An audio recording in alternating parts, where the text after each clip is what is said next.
spooky place. What if your partner's sleepwalking wasn't sleepwalking at all? What if a harmless dresser was a doorway to something unspeakable? Stay with me as we uncover the chilling truth behind the dresser's watch. You'll never see the dark the same way again. Before we begin, I request you to like the video and subscribe to the channel. On that note, let's begin. The dresser's watch. Jacob had always known that something was wrong with his sleep. As a child, his parents had called it night wandering. But as he grew older, the episodes worsened. They didn't just happen during the night anymore. They crept into his waking hours, his fragile grip on reality slowly slipping away. The stress of the past few months had pushed him to the edge. Losing his job, struggling to keep up with the mortgage, and the constant tension with his girlfriend had left him exhausted and frazzled.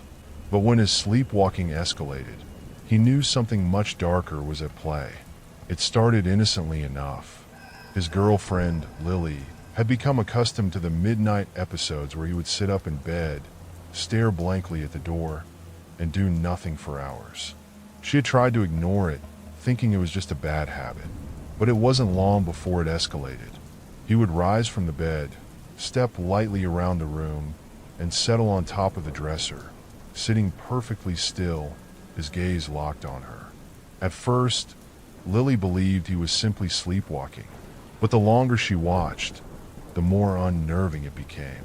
His eyes were wide open, glazed, but with an eerie intensity that made her skin crawl. His face twisted into a contorted expression, something between rage and sorrow, like he was trapped between two worlds. Every time, she would try to wake him, gently pushing him back down into bed, but each night, his actions became more erratic. One evening, Jacob's sleepwalking took a terrifying turn. He wasn't just sitting on the dresser anymore. He had moved closer to her side of the bed. Lily woke to the sound of him breathing heavily, a low, rasping sound that made her heart race. He was staring at her, not in his usual dazed way, but with a clarity that chilled her to the bone. Suddenly, he screamed, an animalistic, bone-rattling scream. It was so loud that it jolted Lily out of her sleep, and for a moment, she thought she had entered some nightmare. Jacob's eyes were wild, his body stiff, as though something was controlling him from the inside. She tried to shake him awake, but the scream didn't stop. It grew louder, more frantic, until it echoed through the apartment, waking her neighbors. Then, just as suddenly as it had begun, Jacob's scream stopped. He slumped back onto the bed, his eyes closing, and for a brief moment, Lily thought he was finally at peace. But that morning, when she asked him about the screaming, he had no memory of it. It was as though it had never happened at all. The guilt and confusion weighed heavily on her, and the tension between them grew. She suggested that she stay at her mother's house for a while, hoping some distance might help both of them. She couldn't ignore the creeping sense of fear that had begun to settle in the pit of her stomach. Jacob, however, was spiraling. Sleepwalking, to him, had become a form of escape, a way to release the pressure of his troubled mind. But as he visited Lily's family home to check in on her mother, he began to feel something watching him. It wasn't just the darkness that filled the halls at night. No, something was different here. Something was wrong with the house itself. One night, Jacob found himself walking the stairs of Lily's childhood home, his mind clouded with an overwhelming sense of dread. His body moved mechanically, almost as if someone else was guiding him. When he reached the top of the stairs, he entered the room at the end of the hall, the room that had once been Lily's. As soon as he stepped inside, the temperature dropped. A chill ran down his spine, and his breath turned to mist. There, lying in the bed, was a figure. At first, he thought it was Lily, her long hair spread out over the pillow. But when he got closer, he saw the twisted, distorted features of her face. It wasn't her. It was something else entirely, frozen in place. Jacob felt a sense of horror flood over him. The figure's eyes snapped open, black pools of darkness. It spoke in a voice that was not Lily's, low, guttural, and cold. "You can't run from what you've done," the voice whispered. "You will never wake up." Jacob stepped back, but the figure sat up, its eyes fixated on him. It was then that he realized the terror wasn't confined to his dreams. It had followed him. It was inside him. His entire life had been a nightmare, and he had never truly been awake. The figure, no longer pretending to be Lily, lunged toward him with supernatural speed. He tried to scream, but the sound caught in his throat, choked by fear. The room seemed to close in around him, the walls pressing in as the figure's cold, dead hands grasped him. His vision blurred, and everything went black. The next morning, Lily returned to her mother's house to find Jacob in a catatonic state, sitting on the floor of her childhood bedroom. His eyes were wide open, staring at nothing, and his body was covered in deep scratches and bruises, as though something had dragged him across the floor. When she asked him what had happened, Jacob simply stared at her. His expression was blank, his mind lost to whatever horror had taken over him. But Lily knew there was no escape. The dresser's watchful eyes would haunt them forever.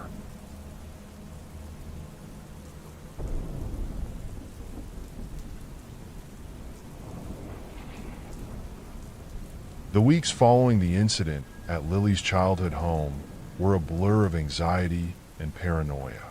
Jacob couldn't remember anything beyond the night he had found himself sitting on the floor in Lily's room, his body covered in strange marks.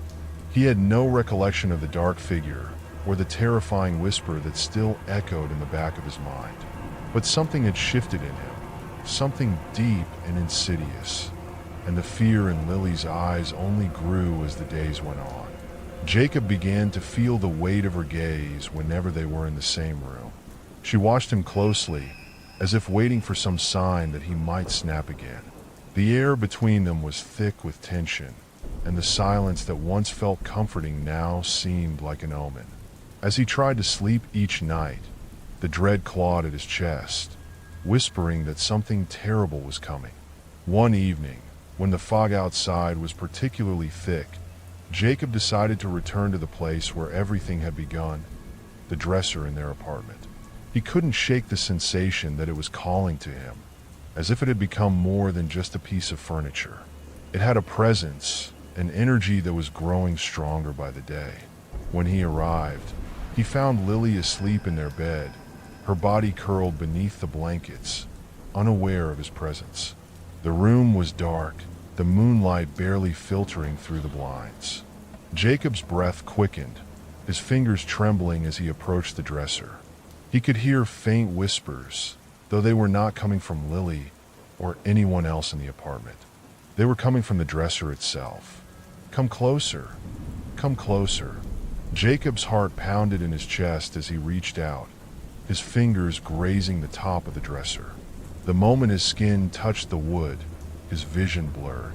The whispers grew louder, more insistent, like thousands of voices calling out from the darkness.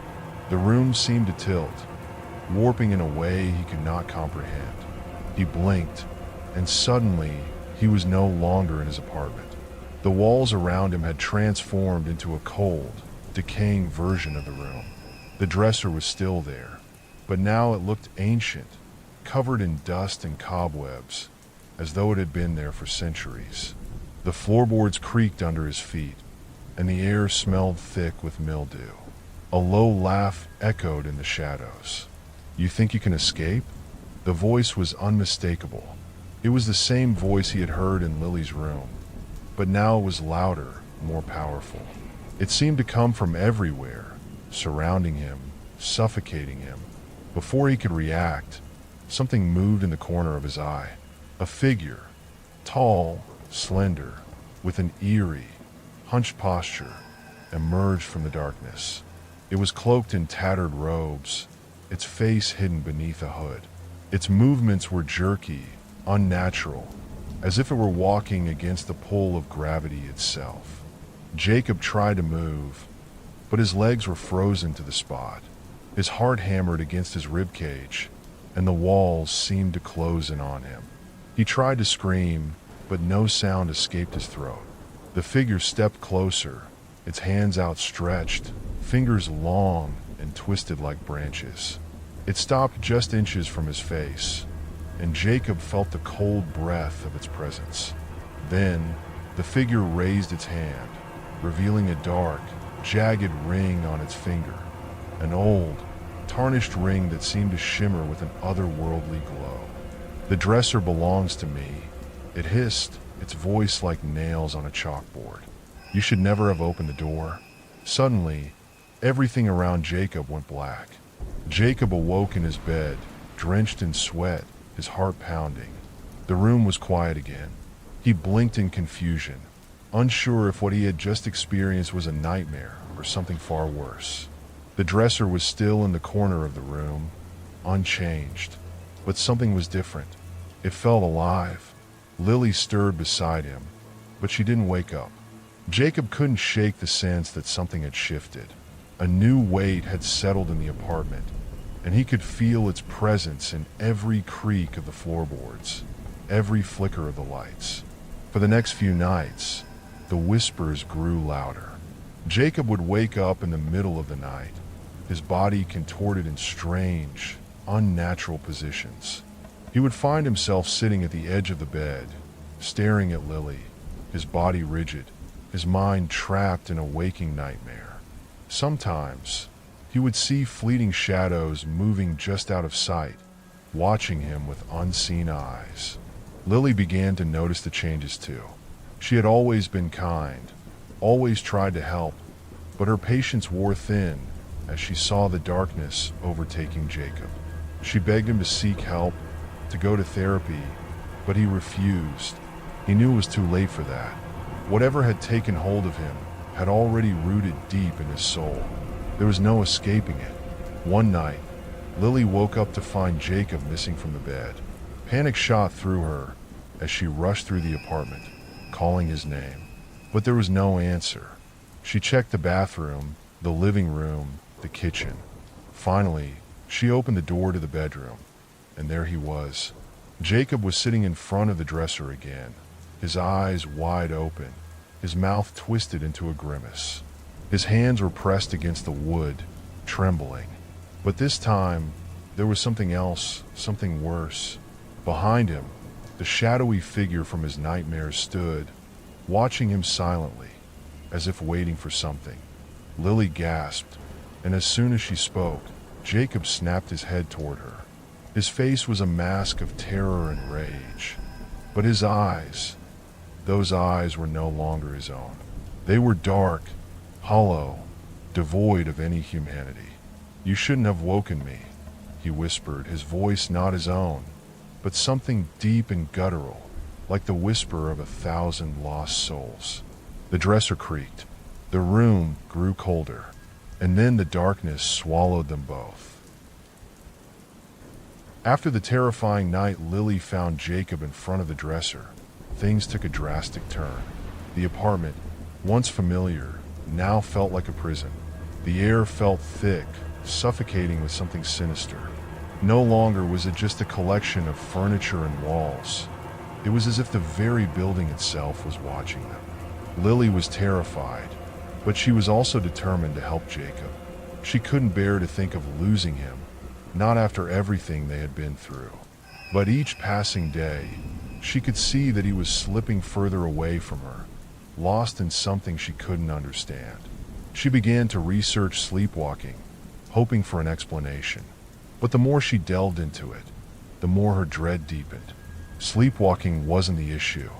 Jacob wasn't just sleepwalking. He was being drawn into something far older, far darker. The dresser was no ordinary piece of furniture. It was a doorway, a vessel that had been corrupted by time, steeped in ancient rituals that twisted reality itself. The curse of the dresser. Lily found an old article buried deep in a library's archives. It spoke of a curse tied to a collection of antique furniture that had been passed down through generations. These pieces were crafted by an unknown artisan centuries ago, their purpose far more sinister than mere decoration. The curse itself was said to be tied to an entity, one that existed between realms, neither alive nor dead.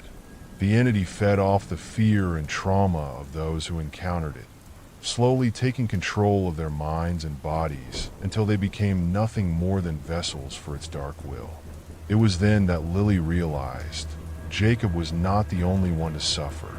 This entity, the one behind the dresser, had been watching for a long time, waiting for someone to awaken it. Jacob was the key, the catalyst, but Lily didn't understand the full extent of its power until it was too late. As days blurred into weeks, Jacob grew more erratic. He would disappear for hours, only to return with no memory of where he had been. It wasn't just sleepwalking now. It was something more insidious. One night, Lily woke to find the apartment completely still. Jacob was gone. She called out to him, her voice trembling, but there was no answer. Panic overtook her as she searched the apartment. She checked every room, every closet, even the bathroom. Nothing. The apartment felt emptier than ever before. It was only when she turned to the dresser that she saw it. Its doors had been opened, the faint sound of whispers coming from inside. Lily approached it cautiously, her breath shallow, but as she reached out to close the doors, she felt something pull her forward. The air around her grew heavy, and she could hear faint whispers in a language she didn't recognize. It was as if the dresser was alive, breathing, feeding off her fear. And then, Jacob appeared behind her, but he wasn't the Jacob she knew. His eyes were hollow, black, as if they had been drained of life. His face was twisted in a grotesque grin, and he moved with unnatural speed. Before she could react, he grabbed her by the wrist, pulling her into the dresser. Lily screamed, but her voice was swallowed by the dark. Lily awoke in a place that defied all logic, a twisted version of their apartment, distorted and warped by the presence of the entity. The walls were cracked, bleeding with something that looked like ink, and the air was thick with a heavy mist that clung to her skin. The furniture was scattered, broken and decaying, but the dresser stood in the center of the room, a glowing sigil etched into its surface. Jacob stood before her, his back to her, staring at the dresser.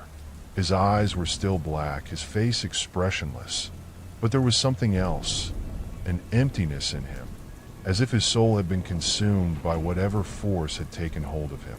"Jacob!" Lily cried out, rushing toward him, but when he turned to face her, she recoiled. His smile was monstrous, an exaggerated, horrifying grin that twisted his features beyond recognition. He was no longer her Jacob. The man she loved was gone. "I'm sorry, Lily," he said, his voice cold and alien. "You shouldn't have tried to save me." Lily's heart sank. "What happened to you? What is this place?" "This place is where we belong now," Jacob whispered. "This is where it all ends. This is where it all begins." The ground beneath her feet trembled, and the dresser's sigil began to glow brighter. The walls around her seemed to pulse, as though the entire realm was alive and watching them. In the distance, she saw countless other figures, tormented souls, their faces twisted in agony, wandering the endless hallways of the space. Some of them looked familiar. They were people who had been lost to the curse long before Jacob, victims of the dresser's twisted grip. Suddenly, the entity itself appeared. It was neither human nor beast, but something far worse. A mass of writhing, shapeless shadows, its form ever-changing, like a nightmare brought to life. Its voice was not one voice, but the sound of 1,000 whispers, each one calling out in agony, yearning for release. "You have awakened me," it hissed. "Now you will never escape." Lily realized too late that the only way out was not through escape, but through sacrifice. The dresser was the key, the vessel.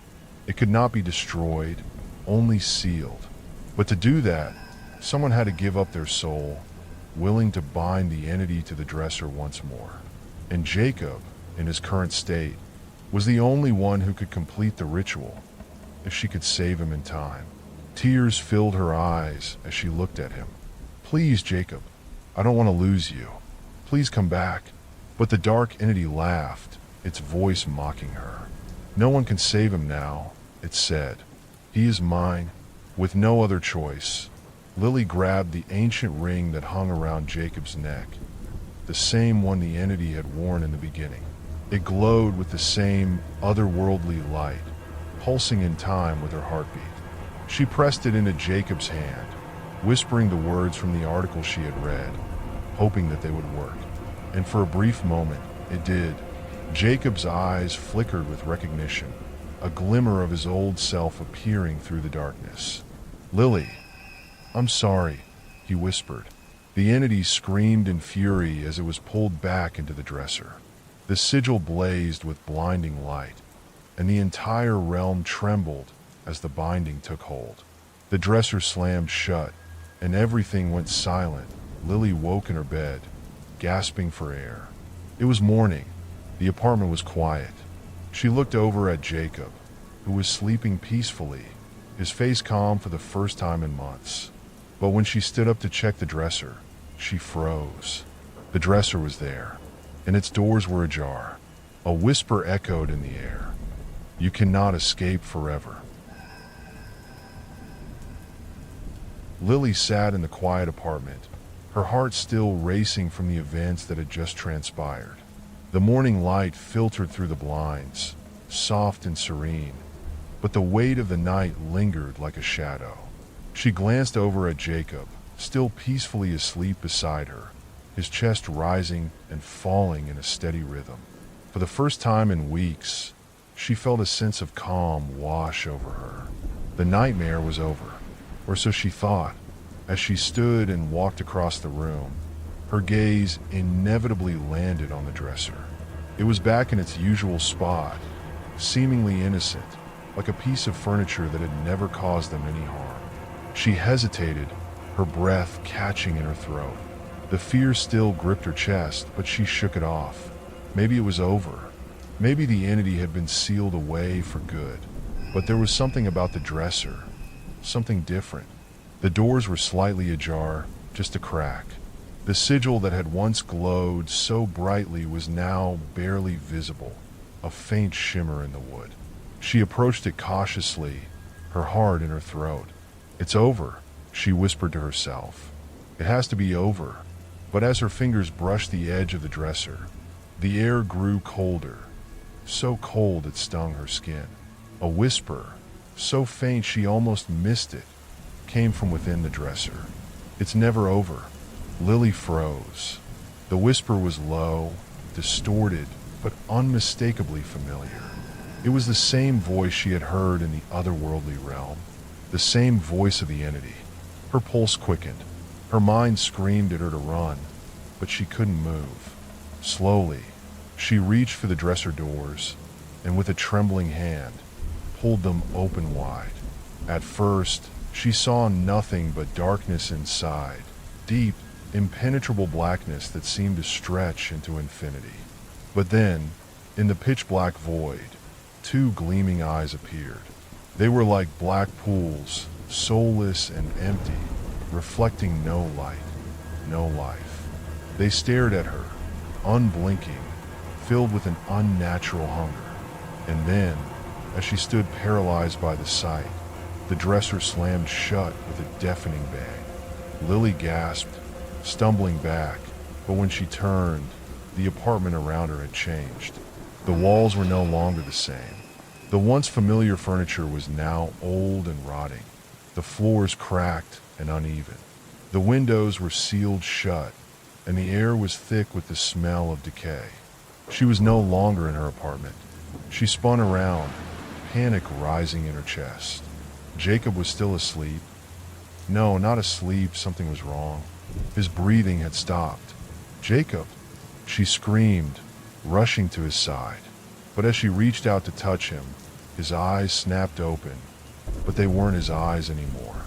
They were the same dark, hollow eyes she had seen in the realm within the dresser, black as night, filled with that same empty stare. His mouth opened slowly, and he spoke, not with his voice, but with the voice of the entity, cold and mocking. You should never have tried to save him. Before Lily could react, the dresser's doors flew open once more, and from within, a long, skeletal hand shot out, grabbing her by the throat with an inhuman strength. It was not Jacob, not any longer. It was the entity, reaching out from the depths of the dresser, pulling her in. Lily tried to scream, but her throat closed up, the darkness closing in around her as she was dragged into the void. Then, everything went black. The apartment was quiet again, peaceful, as if nothing had ever happened. The dresser stood in its usual spot, its doors closed tight. But in the silence, a faint whisper echoed in the corners of the room, one last time. You cannot escape forever. Suddenly, the dresser door creaked open, and there, staring out from the shadows within, were two wide, black eyes. Thank you all for watching. Please like and subscribe for more scary stories.